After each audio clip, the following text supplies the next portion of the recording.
ఆచరానికి మనిషి కుమారుగా దిగి వచ్చిన దేవా స్తోత్రములు. ఇదిగోనేమా నేడు దినమందు నిరాశులు మా తండ్రి గాబ్రియల్ గారిని తన కుటుంబాన్ని మీరు ఆశీర్వదించి ఈ ధ్యాన క్రిస్మస్ పండుగను ఎంతో ఆశీర్వాదకరంగా జరిగిస్తున్న మహిమ బాలుడా స్తోత్రములు.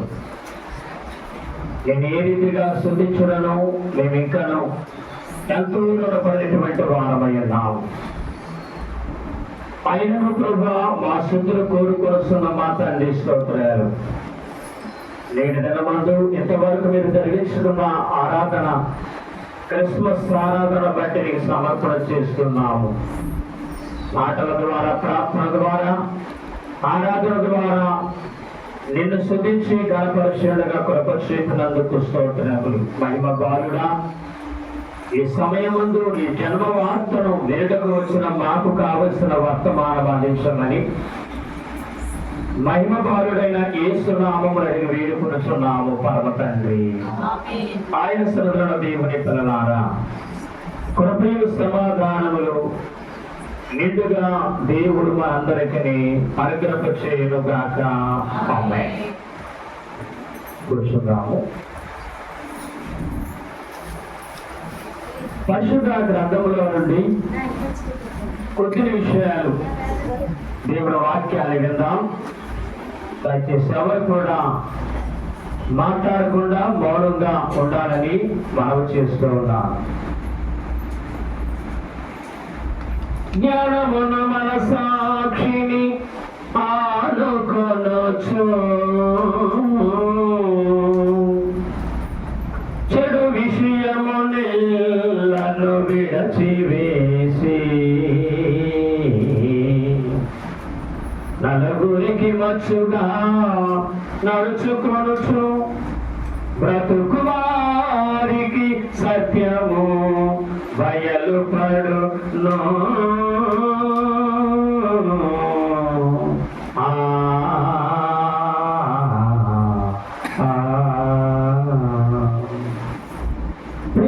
దేవుని విశ్వాసులారా, ఈ రాత్రి ఈ ధ్యాన క్రిస్మస్ ఏకీవించిన మన ఎల్లరికను క్రిస్మస్ బాలుడైన యేసుక్రీస్తు వారి యొక్క మహిమ మనందరిపై ప్రజ్వలింప చేయబడును గాక. మనం చదువుకున్నటువంటి వాక్య భాగంలో దేవుడి యొక్క దూతలు యేసు వారిని ఆరాధించుతున్నటువంటి విధానమును మనం చూడగలం. మొదటిగా లోకములలో మొట్టమొదటి లోకము పరలోకము, రెండవదిగా దేవదూతల లోకము. ఇలాగున 7 లోకాల చరిత్ర గురించి దైవజనులు దేవదాసయ్య గారు చక్కగా వివరించిన వారై ఉన్నారు. అయితే దేవలోకములో ఉన్నటువంటి దేవుడు ఈ లోకానికి ఆయన మనుషులుగా వస్తున్నాడని గ్రహించినటువంటి దేవదూతలే దేవలోకములు నిత్యము దేవుడి యొక్క సింహాసనంపై దేవుడి ఆశీనుడైనటువంటి దేవుడే మనుషు కుమారుడుగా ఈ లోకానికి వస్తున్నాడు కనుక ఎలా ఉంటాడో అని చూడడానికంట హడావుడి కలిగినటువంటి దేవదూతలు హడావుడిగా పశువుల తట్టులో పశువుల పాకలో పరుడిన బాలుని వారు ఆరాధిస్తానికి వచ్చారు. నిజముగా పరలోకములు ఎలా ఉంటుంది? దేవుని యొక్క సింహాసనము. ఆ సింహాసనం దగ్గర ఉన్న దేవుని ఎదుట ఎవరుంటారు అని మనం గ్రహించగలిగినట్లయితే ప్రకటన గ్రంథంలో 4వ అధ్యాయము 6వ వచనాన్ని కనుక మనం చూడగలిగినట్లయితే, మరియు ఆ సింహాసనం ఎదుట కటికమును పోలిన గాజు వంటి సముద్రం ఉన్నట్లు ఉండెను. ఆ సింహాసన మధ్యను సింహాసనము చుట్టూను కనులతో నిండిన 4 జీవులు ఉండెను. ఎవరున్నారంటమ్మా? 4 జీవులు. నిజముగా దేవుడు సింహాసనం మీద ఆశయున్నప్పుడు సింహాసనం చుట్టూ ఉన్నటువంటి 4 జీవులు, ఆ 4 జీవులే దేవాది దేవుని ఆరాధించుతున్నటువంటి వారై ఉన్నారు. వాళ్ళు చేసినటువంటి ప్రార్థన ఎంతో గొప్పది.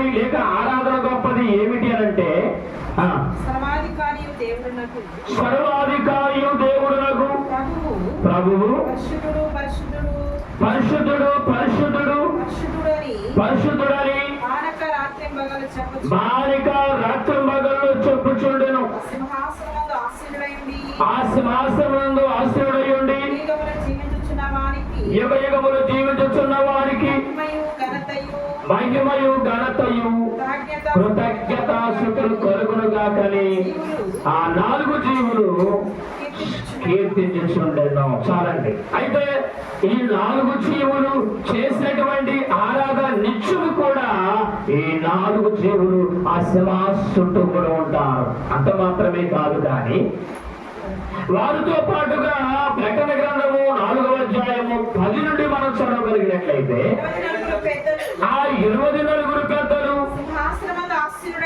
సింహాసనమందు ఆసీనుడైన వారి ఎదుట సాగిలపడి యుగములు జీవించున్న వారికి నమస్కారం చేయొచ్చు. ప్రభువా మా దేవా, నీవు సమస్తము సృష్టించితివి, నీ చిత్తమును బట్టి ఉండెను, దానిని బట్టి సృష్టింపబడెను గనుక నీవే మహిమ ఘనత ప్రభావములు పొందనరుగవని చెప్పుచు తమ కిరీటముల సింహాసనం ఎదుట వేసిరి. Happy happy Christmas. దేవునికి మహిమ కలుగును గాక. కనుక దేవుని యొక్క సింహాసనము పరలోకములు ఎలా ఉంటుందనంటే ఎలాగుంటది? దేవుని సింహాసనం చుట్టేమో 4 జీవులు ఉన్నారు. 4 జీవులు దేవుడు స్తుతిస్తూ ఉన్నారు. అలాగనే ఆ యొక్క సింహాసనం ఎదుట 24 పెద్దలు ఉన్నారు. ఎవరు ఆ 24 పెద్దలు? పాత నిబంధనలో ఉన్నటువంటి 12 గోత్రాల పెద్దలు, 12 గోత్రాల వారు. అలాగే కొత్త నిబంధనలో యేసుక్రీస్తు ప్రభువు వారికి ఎంతమంది శిష్యులు? 12 మంది. 12 ఎంతమంది అమ్మా? 24 పెద్దలు. ఈ 24 పెద్దలు కూడా ఆ సింహాసనం దగ్గర వారు మోకాళ్ళలోని నమస్కరించి వారు తల మీద ఉన్నటువంటి ఆ కిరీటంలో తీసివేసి ఎలాగున దేవుడు ఆరాధిస్తూ ఉన్నారు. ఎంత గొప్ప దేవుడు కదా! అక్కడ నిత్యము స్తుతించబడుచు ఉన్నాడు. అయినా కానీ ఈ లోకానికి ఆయన ఎందుకు వచ్చాడు? ఈ లోకానికి ఆయన మనుషు కుమారుడుగా వస్తాడు కనుక ఆయన చూడాలని ఆశపడుతున్నటువంటి దేవదూతలు కూడా ఇక్కడ దేవుని స్తుతిస్తూ ఆరాధిస్తూ ఉన్నారు. నిజముగా ఎందుకు వచ్చారని ఈ లోకానికి రావాల్సిన అవసరం ఏంటంటే తన స్వరూపమందు తన పోలిక చొప్పున నరుడైనటువంటి మనను దేవుడు కలగజేశాడు గనక మన కోసం ఆయన ఈ లోకానికి దిగి వచ్చారు. అందుకే దైవజనుడు దేవదాసయ్య గారు రాస్తూ అన్నారు, పరలోకము నిత్యము స్తుతించబడుతున్న దేవుడే, దేవుడు దూతమైన వారే నిత్యము స్తుతి స్తుతి స్తుతి అని దేవుడు స్తుతిస్తూ ఉన్నారు. వారు చేసిన స్తుతులు ఎంత గొప్పవారంటే యెషయా గ్రంథము 6వ అధ్యాయము 3వ వచనాన్ని కనుక చూడగలిగితే అమ్మ ఒకసారి సైన్యములకు అధిపతి వారు, సైన్యములకు అధిపతి యెహోవా పరిశుద్ధుడు పరిశుద్ధుడు పరిశుద్ధుడని సర్వలోకమైన మహిమతో నిండినది అని గాన ప్రతిగానములు చేస్తున్నారంట. ఎలా చేస్తున్నారమ్మా? గాన ప్రతిగానములు. నిజముగా ఈ దేవుని దూతలు చేసినటువంటి స్తుతి సైన్యములకు అధిపతి యెహోవా పరిశుద్ధుడు పరిశుద్ధుడు పరిశుద్ధుడు సర్వలోకము ఆయన మహిమతో నిండినది గనక ఆయన ఈ లోకానికి వచ్చిన తరువాత ఈ లోకము కూడా మహిమతో నింపబడింది. అందుకనే మన తండ్రి దేవదాసయ్య గారు రాస్తూ అన్నారు, దేవదూతలు నిన్ను స్తుతించుచున్నారు,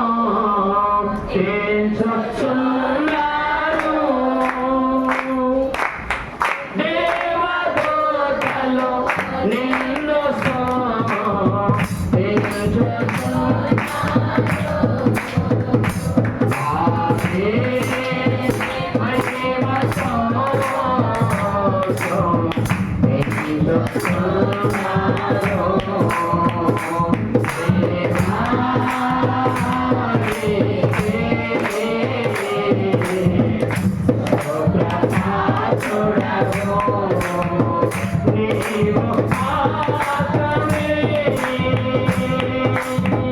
మహిమ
దేవునికి మహిమ కలుగును గాక.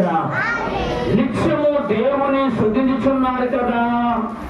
దేవుని దూతలైన వారు అయినను మాసులు కూడా కోరుకుంటున్న దేవా నీకు స్తుతి అని మన తండ్రి దేవదాసగా రాశారు. దేవదూతలు నిత్యం స్తుతిస్తూ ఉన్నా ఎందుకు పరిగణనటువంటి బలహీనమైన బలహీన స్థితిలో ఉన్న పాప ఈ లోకములో ఉన్నటువంటి మాస్తపు లోకములో ఉన్నటువంటి ఎందుకు పరిగణనటువంటి మన యొక్క స్థుతులు కూడా ఆయన కోరుకుంటున్నారంటే నిజంగా ఆయన ప్రేమ మన మీద ఎంత గొప్పదో. అందుకని దేవుని పిల్లలారా, ఈ రోజున మీరు నిలిచినటువంటి ఈ వాక్యములో ఈ యొక్క దేవదూతైన వారు కూడా దేవుడు స్తుతిస్తున్నట్టుగా ఆరాధిస్తున్నట్టుగా మనం చూడగలం. అయితే పరలోకములో దేవుడు స్తుతిస్తున్నటువంటి 4 జీవులు ఎవరా 4 జీవులు చూద్దాం. బైబిల్ గ్రంథములు మనం చూసినట్లయితే ముందుకు చూసినట్లయితే ప్రకటన గ్రంథం 4వ అధ్యాయము 7వ వచనంలో కనుక చూడగలిగినట్లయితే సింహము వంటిది, 2వ జీవు దూడ వంటిది, 3వ జీవు మనుషు కుమారుడు వంటి వాడు, మనుషు కుమారుడు ముఖము గలది, 4వ జీవంట ఎగురుచున్న పక్షిరాజు వంటి వాడు. 4 జీవులండి. మొదటిది సింహము, 2వది దూడ, 3వది మనుషు కుమారుడు, 4వది పక్షి. ఈ 4 జీవులు కూడా దేవుని దగ్గర స్తుతిస్తున్నాడు. అందుకనే ఈ రోజు మనం ఎంతో ధన్యులం. మొదటి జీవి ఈ సింహమేమో అడవి జంతువుల కొరకు స్తుతించేటటువంటి జీవై ఉంది. సింహమే అడవికి రాజు. ఈ రాజైన సింహము దేవుని దగ్గర దేవా అడవిలో ఉన్నటువంటి మావారు ఈ జంతువులన్నీ కూడా కాపాడుమని ఈ సింహము ఆరాధిస్తూ స్తుతిస్తూ ఉంటే దూడ ఆవులు పశువుల కొరకు ఆ దూడ కూడా దేవుని స్తుతిస్తూ ఉన్నారు. ఇక 3వదిగా మనుషు కుమారుడు ఎవరంటే మనందరి కొరకు యేసుక్రీస్తు మనమైనటువంటి మనుషు కుమారుడు దేవుని ఎదుట స్తుతిస్తూ ఆరాధిస్తూ ఉన్నారు. చివరిగా పక్షిరాజు పక్షులన్నిటికంటే ఈ పక్షిరాజు పెద్దవాడు కనుక దేవుని సింహాసనం దగ్గర పరలోకములో గోదావరి స్తుతిస్తూ ఆరాధిస్తున్న పక్షిరాజును చూస్తూ ఉన్నాం. అయ్యా మా పక్షులని కూడా ఈ యొక్క అనేకమైన స్థలములు ఎగురుచున్నవి కనుక పక్షులకు హాని కలగకుండా ఉండమని పక్షులు కూడా దేవుని స్తుతిస్తూ ఉన్నారు. అయితే ఈ 4 జీవులు చేసిన స్తుతులలో 7 రకాల స్తుతులు చేశారు. ఎన్ని రకాల స్తుతులమ్మా? 7 రకాల స్తుతులు. ప్రకటన గ్రంథంలో మనం చూస్తే 5వ అధ్యాయము 12, 13 వచనాలు చూడగలిగినట్లయితే వారు వధింపబడిన మొదటిది గొర్రెపిల్ల శక్తి, 2వది ఐశ్వర్యము, 3వది జ్ఞానమును, 4వది బలమును, 5వది ఘనత, 6వది మహిమ, 7వది స్తోత్రము పొందడని దేవుని ఆ గొప్ప స్వరముతో స్తుతించారు. స్తుతి ప్రభావము అనబడేటువంటి ఈ 7 రకాల స్తుతులు వారు చెల్లించారు. నిజంగా దేవుడికి ఉన్న గొప్ప శక్తి ఎంత గొప్పదో చూడండి. మొదటిది శక్తి, శక్తిమంతుడు దేవుడు. 2వది ఐశ్వర్యం కలిగిన దేవుడు, ఐశ్వర్యం ఇచ్చే దేవుడు. 3వది మనకి జ్ఞానం ఇచ్చే దేవుడు. 4వది మనకి బలం ఇచ్చే దేవుడు. 5వది మనకి ఘనత ఇచ్చే దేవుడు. 6వది మనకి మహిమ ప్రభావములు ఇచ్చే దేవుడు. 7వది అయిన ప్రభావం కూడా స్తుతి ఇచ్చేటటువంటి దేవుడు. ఎంత గొప్ప దేవుని అక్కడ దేవుడితో స్తుతి చేస్తూ ఉంటే ఆ స్తుతులు కాదని మన దగ్గరికి వచ్చారంటే మనమెంతో ధన్యులమో. అందుచేత ప్రేమ దేవుని పిల్లలారా ఆలోచించండి. దేవుని యొక్క వాక్యాన్ని మన జ్ఞాపకం చూసినట్లయితే నిజంగా ఈ మధ్యకాలంలో చక్కని పాట, చిన్నోడు పాట, నిన్ను స్తుతించి పాడలేదు కొన్నాను తప్పి నిన్ను నా బ్రతుకు దినములో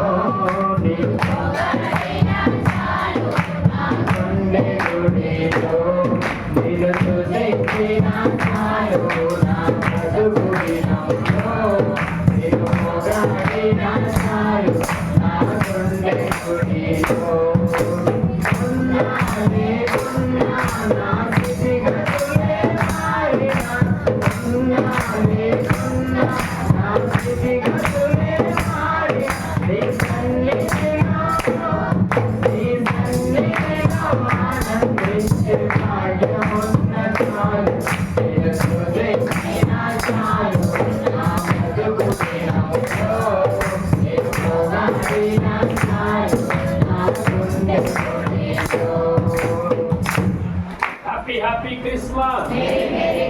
క్రీస్తునాడే పుట్టెను. దేవునికి మహిమ కలుగును గాక.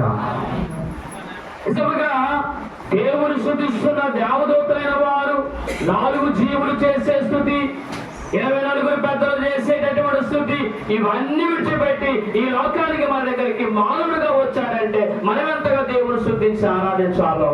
అందుకని దైవజనులు దేవదాసయ్య గారు ఈ 4 జీవులకు పెట్టినటువంటి గొప్ప పేరు ఏంటంటే వీరు నిరంతర స్తోత్ర సమాజము అన్నారన్నమాట. నిరంతర స్తోత్ర సమాజం, నిరంతరం వారు స్తుతించడమే. అందుచేత మనకు దేవుడిచ్చిన అవకాశాన్ని బట్టి కొంతవరకైనా మనం దేవుని స్తుతించే వారమై ఉండాలని దేవుని యొక్క సేవకుడుగా మీకు తెలియజేస్తూ మన ముందుకు వెళదాం. ఈ రోజున నిజముగా బైబిల్ గ్రంథంలో చూస్తే పరలోకములో 4 జీవులు స్తుతి ఆరాధన చేస్తూ ఉన్నారు. పరలోకములో దేవుని దూతైన వారు స్తుతి ఆరాధన చేస్తూ ఉన్నారు. అయితే భూలోకములో ఎవరెవరు ఏ రీతిగా దేవుని ఆరాధించాలో చూద్దాం. మొట్టమొదటిసారిగా యేసుక్రీస్తు వస్తున్నాడనేటటువంటి వార్త, ఆయన వస్తున్నాడనే వార్త దేవుడు ఎవరికి తెలియజేస్తారంటే యోబు గ్రంథము 36వ అధ్యాయము 33వ వచనంలో చూడగలిగినట్లయితే త్వరగా చదవాలి. ఆయన గర్జనము ఆయనను ప్రసిద్ధి చేయును. తాను వచ్చుచున్నాడని పశువులకు తెలుపును. Happy happy Christmas. దేవునికి మహిమ కలుగును గాక. యేసుక్రీస్తు వస్తున్నాడని పశువులకు తెలియజేశాడు దేవుడు. ఎందుకు పశువులకు తెలియజేశాడు? మనకు జ్ఞానవంతులు కదా, మన జ్ఞానములు కదా, మన జ్ఞానం కలిగినటువంటి మానవులకు ఎందుకు దేవుడు తెలియచేయలేదు అంటే మనము జ్ఞానం ఉన్న అజ్ఞానులు మాత్రమే. మనం ఎవరమ్మో చెప్పండి? జ్ఞానం ఉన్నా కానీ అజ్ఞానవంతులమే. ఎందుకనంటే దేవుడు స్తుతించే విధానం ఎలా ఉంటుందనంటే నిజముగా దేవుడు మేలు చేస్తే దేవా నీవు గొప్పవాడు నాయన అని అంటాం. శ్రమ వచ్చినప్పుడు దేవా నన్ను ఎందుకు చూడట్లేదు నాయన అని అంటాం. పశువులైతే నిత్యము దేవుని ఆరాధిస్తూ దేవుని స్తుతిస్తూ వాటి మనసులో దేవుని వైపు చూసేటటువంటి పశువులు. నిజంగా చూడండి, పశువులు కాపర వైపు చూస్తూ ఉంటాయి. కాపర చెప్పే మాట వెంటనే పశువు. అవునా కదా? ఏమా మీ దగ్గర గేదెలు లేవా? గేదెలు పాలు చేస్తున్నారా? మీరు తీసేటప్పుడు గేదెలు కూడా నేను ఇవ్వను అని అంటదా? నీ మాట వెంటనా వినదా? గొర్రెల కాపరి గొర్రెలను పిలుస్తూ ఉన్నప్పుడు కాపరి స్వరాన్ని వింటాయి, కాపరి వెంట వెళ్తాయి. పశువులైన దేవుని ఆ యొక్క మనిషి మాట చక్కగా వింటాయి. అక్కడ ఉన్నట్టు అక్కడే ఉంటాయి కొన్ని. నిజంగా మరి మనిషి మాత్రం పశువుల కంటే మనం ఏం చెప్పడం గొప్పనో తక్కువనమా? ఎప్పుడైతేమ్మా పశువులు గొప్పవా మనం గొప్ప వాళ్ళమా? మరి ఈ రోజున మనిషి కూడా ఎలా తయారవుతున్నాడు? పశువు కొండ ఏలాగా తయారవుతా ఉన్నాడు. దేవుని మాట వినకుండా, పెద్దల మాట వినకుండా, దేవుని వాక్యానుసారంగా జీవించకుండా నిజంగా ఎంత బలహీనుడు అవుతా ఉన్నాడు ఈ రోజు. అందుకని పాపం హెచ్చుగా పెరుగుతూ ఉంది. చిన్నని లేదు, పెద్దని లేదు, వయస్సుని లేదు, వస్త్రబాబులు లేవు. దేవుని యొక్క వాక్యానికి అనుకూలమైన జీవితాలు జీవించలేని జీవితాలు. నిజంగా మనిషి యొక్క జీవితం పశువు కంటే హీనమైపోయింది. ఎందుకైందనంటే జ్ఞానం హెచ్చుగా పెరిగింది కనుక నేనే దేవుడును అనేటటువంటి స్థాయికి దేవుడికి తిరిగిపోయాడు. కానీ దేవుని పిల్లలారా, దేవుని మాటను ధిక్కరించినటువంటి మానవునికి దేవుడు తన యొక్క జన్మ వార్తను తెలియచేయకుండా పశువులకి ఎందుకు తెలియజేశారంటే ఏ మానవుడు కూడా యేసు ప్రభువును ఆహ్వానించలేదండి. యేసు ప్రభువును జన్మించేటటువంటి సమయంలో ఏ మానవుడు కూడా అయ్యో యేసు బాలుడు జన్మిస్తున్నాడని ఎరిగి ఎవరు కూడా ఆహ్వానించలేదే. అందుకని అక్కడ బైబిల్ గ్రంథంలో మనం చూస్తే 2వ అధ్యాయం లోకాసు వార్తలో సత్రములు వారికి స్థలము లేనందున పశువుల తొట్టులో ఆయన పరుండ కట్టవలసి వచ్చింది. యేసు ప్రభువు జన్మించినప్పుడు ఎవరు కూడా యేసు బాలుని ఆహ్వానించలేదు సరిగదా, మరి పశువులే ఆహ్వానించాయి. అమ్మ ఈ రోజున ఈ పండుగ ఎందుకంట? క్రిస్మస్ అన్న పండుగ చేసుకున్న మెండుగా, క్రిస్మస్ అన్న పండుగ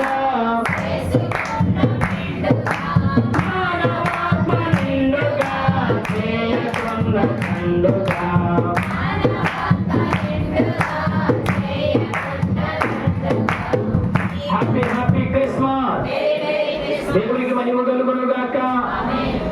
పశువుల దేవుని ఆరాధిస్తూ ఉన్నాయి. నిజంగా యేసుక్రీస్తు ప్రభువు జన్మించినప్పుడే పశువుల పాకలో ఉన్నటువంటి ఆ పశువులతో శుభ్రం చేసేయంట. పశువుల పాకను శుభ్రం చేసేయంట. ఎంత హడావుడిగా ఆ పశువులు ఆశపడి కనీసం వినండి, పశువులంట యేసు ప్రభువు జన్మించడానికి పశువుల పాకలు వస్తాడానికి ఎరిగి కఠినం కోసం చేశాయన్న. కఠినం కోసం అంటే తినడం మానేశాయి, అన్నీ మానేశాయి.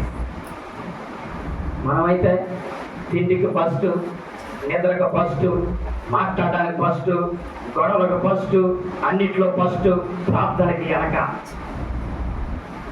ప్రార్థన అంటే మనకి భయం ఉండదు, భక్తి ఉండదు. వాక్యం అంటే భయం లేదు. ఆదివారం ఆరాధన పలానా టైం అంటే అడిగా వస్తున్నారా, వస్తే వస్తాం, లేకపోతే రాదు అన్నట్లు ఉన్నదన్నమాట ఈరోజు మన విశ్వాసం.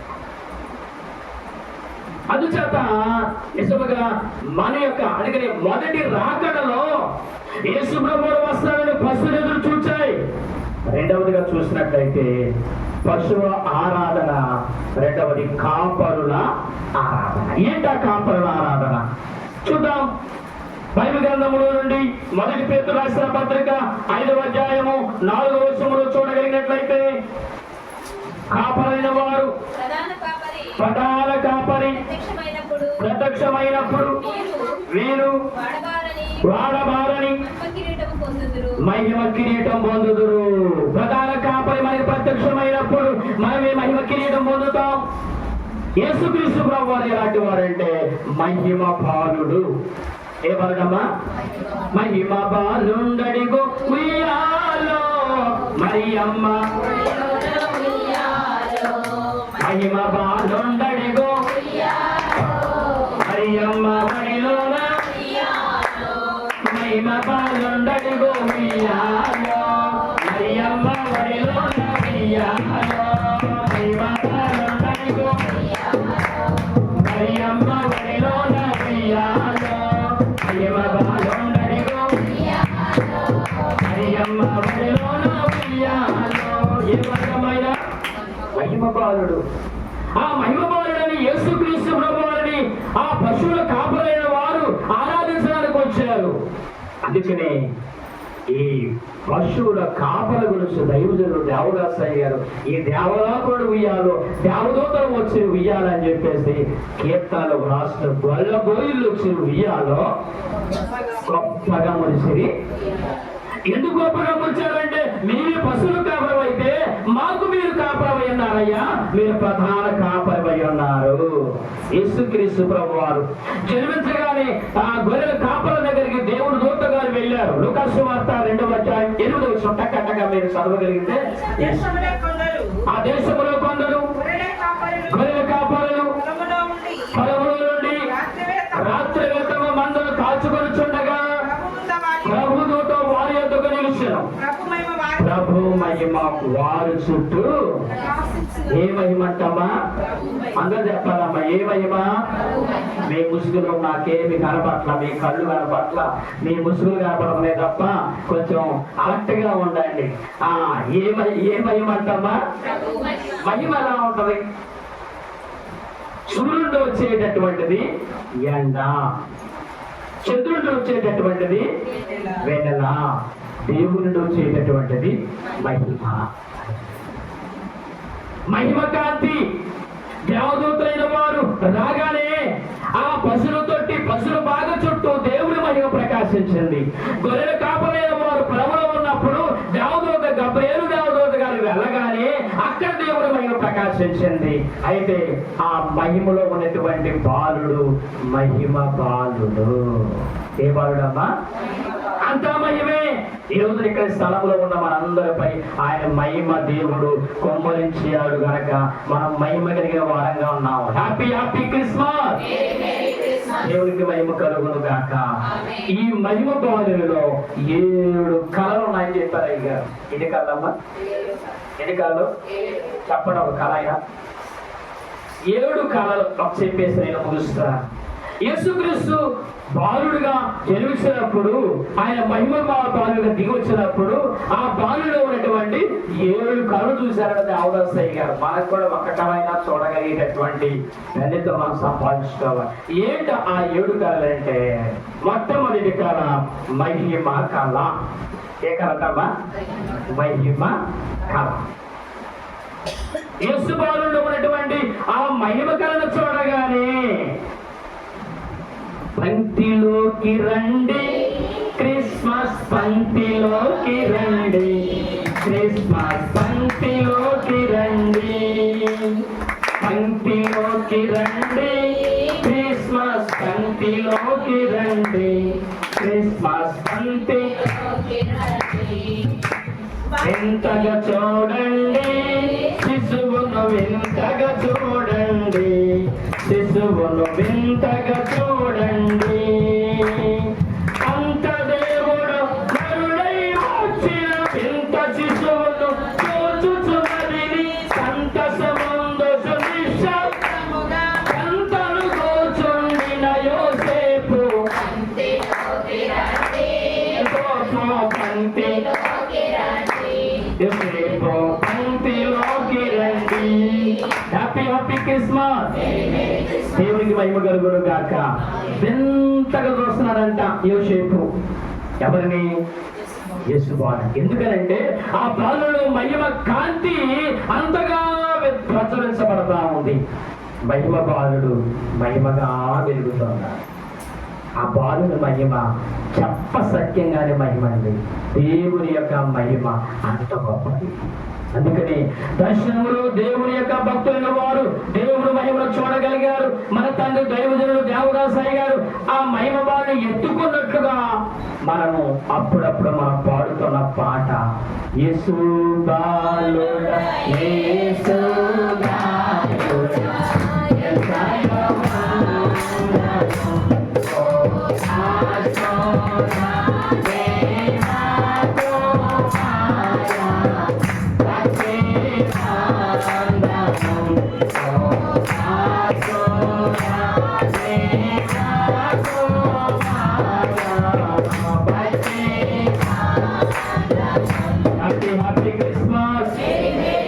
దేవునికి మహిమ కలుగును గాక. కాబట్టి ఆయన మహిమ కళ. రెండవది పరిశుద్ధ కళ. రెండవది ఏంటమ్మా? పరిశుద్ధ కళ. మూడవదిగా శ్రమ కళ. మూడవది ఏంటమ్మా? శ్రమ కళ. నాలుగవదిగా పునరుత్థాన కళ. నాలుగవది ఏంటి? పునరుత్థాన కళ. ఐదవదిగా చూసినట్లయితే రక్షణ కళ. నాలుగవది రక్షణ కళ. ఐదవది పునరుత్థాన కళ.